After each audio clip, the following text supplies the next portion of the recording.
Hey everybody, welcome back to HomeRecordingMadeEasy.com and here on my YouTube channel. And in this week's video, I'm going to give you a quick, easy tip to instantly add clarity to your mix. But before we get to that, if you like what you see in this video, please hit that subscribe button. It helps me out tremendously.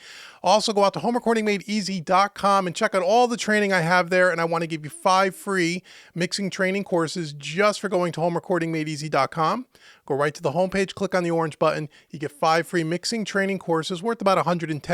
Just my way to say thank you to you for visiting HomeRecordingMadeEasy.com. And please don't forget to hit the notification bell when you subscribe so you know when the next video is coming. So now let's jump into Studio One. So I have a full mix here that's done pretty much. It needs a few minor tweaks. And one of the things that I noticed was a couple of things that I noticed when I get my students and clients and people who send me their mixes and want me to critique their mixes and stuff. There's a couple of things that I can instantly, most mixes have little issues with. There's a couple of things. One is they usually use way too much reverb and or way too much compression, but that's for a different video. And two is the mix typically sounds muddy. And there's a lot of low mid to mid range buildup. And depending on the song that you're working on, when you're working with lots of background vocals, when you're working with tracks that have, say, pianos or organs or horns, saxophone, trombones, those kinds of things, and then on top of that, some maybe electric guitars, all of those kinds of instruments kind of compete for that same kind of mid-range. And what ends up happening is you get this buildup and everything sounds kind of nasally and sounds kind of, kind of honky, if you will. And without getting too deep, there's just a quick way that if you get towards the end of your mix and you feel like your mix is still lacking a little clarity, I want to give you a quick tip. So if we come on down to our master bus here, one of the last plugins you could put on your master bus is you can put on a simple EQ and you can cut this mid-range. Now I do this an awful lot, is that I'll have an EQ sitting here as part of my template. And we're gonna kind of cut around that 400 to 500 Hertz range. And that is gonna instantly give us some clarity.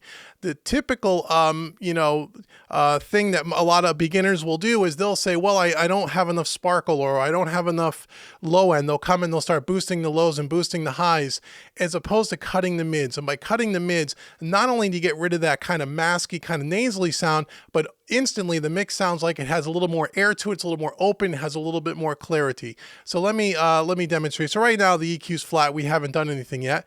And just listen to this section here. Now this is the last chorus of the song. We have background vocals. We have, I think, 6 or 8 background vocals. We have pianos and electric guitars and everything kind of playing.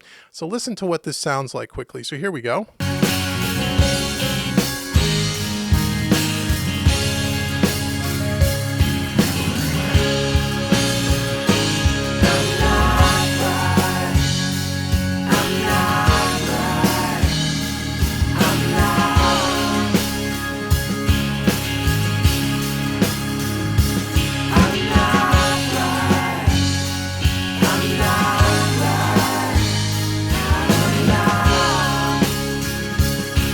Okay, so it doesn't sound too bad, but it lacks a little sparkle, lacks a little air, lacks a little clarity. So here's what we could do. We could put our EQ here. Now you can just use a stock EQ.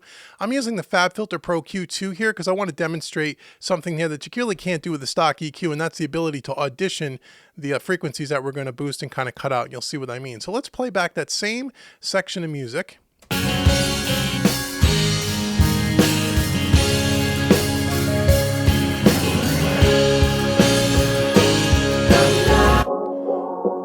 And we can audition by clicking on the headphones here, that mid-range. Hear that real hollow kind of a sound? Now let's back that off about 3 dB.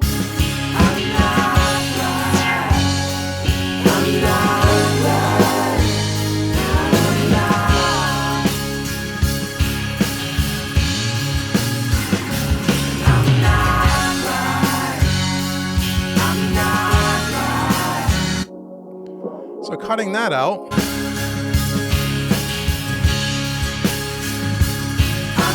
Okay, so now I'm going to go before and after. I'm going to bypass the EQ there.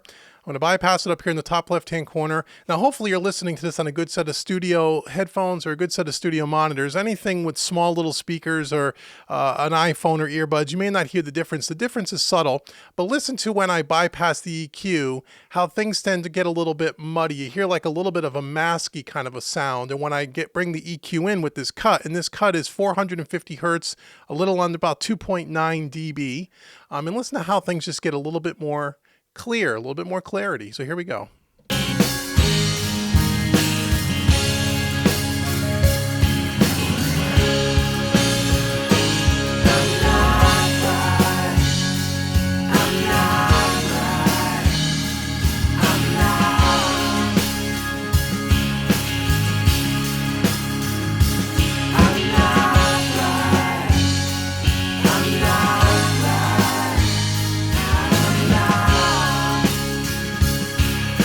Can you hear the difference? It's really subtle, but a lot of those background vocals, it sounds like there's almost a mask there. And when you bring in that that little cut, that little mid-range cut, things just get a little less muddy, a little less murky sounding. So a little bit clearer, a little bit more clear. Now you can exaggerate this, and you can do it. You know, you can more or less. Usually a few dB normally works, but you can cut it even more if you'd like.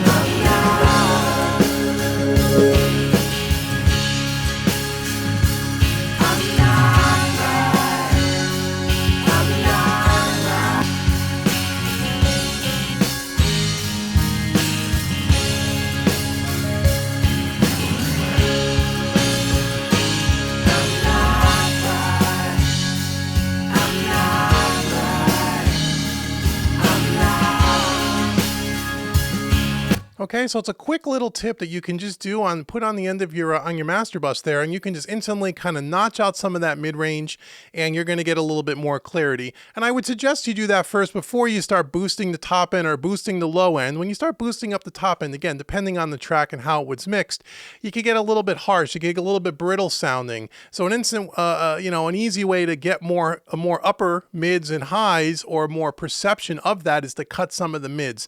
And again, it's something that I teach a lot when you're going through your individual tracks. Always be aware of that 400 to 500 hertz mid-range, especially in drum overheads, toms, drum toms, organs, pianos, acoustic guitars, background vocals, depending on if they're, if they have a really low kind of a voice. Carving out just a little bit on each individual track, even just a couple of dB, the cumulative effect of that will give you a lot more clarity when you get to the master bus. And then once again, you can throw something like a Pro Q on here, go up there, do a little bit of fishing. You can listen, go up there, sweep around, find where it sounds really hollow and kind of honky, and just dial out a few dB to taste. And what's great about the Pro Q is you can always use the little headphones here to audition those frequencies, so it makes it a lot easier to hear it when the full mix is playing. So I hope you found that little tip helpful. Again, instant way to add clarity to your mix. Again, for more videos like these, make sure you hit that subscribe button, hit that notification bell, and once again, go out to homerecordingmadeeasy.com, get your 5 free mixing training courses. And by the way, in the description box below, you're going to see a coupon code to get 25% off any one of my Made Easy courses out at homerecordingmadeeasy.com. So look below, get that coupon code, go over to homerecordingmadeeasy.com, and during checkout, use that, instantly take off 25%. Whether you're already a student of mine or whether you're brand new and never been to homerecordingmadeeasy.com, I want to give that gift to you. And until the next video, I will see you guys very soon. Thank you so much and take care.